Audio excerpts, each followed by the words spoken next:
Ngayon ang tanong, gaano ba kamahal ng Diyos ang kanyang iglesia? Kagaya ng binasa natin kanina sa Ephesians chapter 5 verse 25, mga lalaki, mahalin ninyo ang inyong asawa gaya ng pagmamahal ni Kristo sa iglesia. Inihandog niya ang kanyang buhay para sa iglesia. Well, kung pag-ibig lang din ang pag-uusapan, wala nang ibang pag-ibig pa yung ialay mo ang buhay mo sa iyong minamahal. At handa kang isuko ang iyong pride para lang suyuin ang iyong minamahal. Yan po ang eksaktong ginawa ni Kristo sa kanyang iglesia. At bukod dito, sinakripisyo niya hindi lamang ang kanyang buhay, kundi ang kanyang pagka-Diyos para sa iglesia. Kung babasahin natin ang Filipos chapter 2 verse 5 to 6, magpakababa kayo tulad ni Kristo Jesus. Kahit siya ay Diyos, hindi siya nagpumilit na manatiling kapantay ng Diyos. Maliwanag din sa verse na yan na si Kristo Jesus ay Diyos. Nagpakumbaba lang siya, kaya siya nagsakatawang tao. Kaya malinaw sa verse na yan na ang love story ng Diyos sa atin ay yung Diyos mismo ang kumilos para abutin tayo. Siya mismo ang nagpakumbaba sa atin. Siya na mismo ang nag-adjust.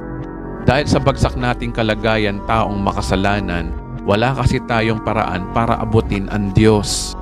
Gaya ng lalaki na sinusuyo ang isang babae para lamang magkasundo sila. Ang lalaki na ang nag-adjust, ang lalaki na ang nagsosorry kahit nakasalanan na ng babae. Dahil mahal na mahal niya ito, ang lalaki na ang nagpakumbaba. Ang tanong, ano ba ang purpose ng pagsakatawang tao ng Diyos na ito? Kung ipagpapatuloy natin ang pagbabasa, sa halip ay kusa niyang binitawan ang karapatan niyang ito at namuhay ng isang alipin. Ipinanganak siyang tulad ng isang karaniwang tao. Siya'y nagpakababa at naging masunurin hanggang kamatayan. Oo, hanggang sa kamatayan sa krus. Sa verse na yan, yung pagiging Diyos niya, pagiging hari niya, ay iniwan niya para abutin lang tayong mga tao.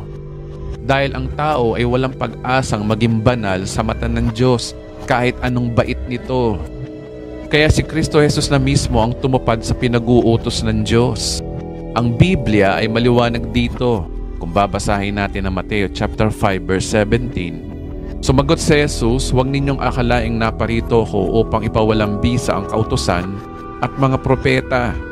Naparito ko hindi upang ipawalang bisa ang mga iyon, kundi upang tuparin. Maliwanag sa Old Testament dispensation na para maabot mo ang Diyos, kailangan mong sumunod sa utos ng Diyos.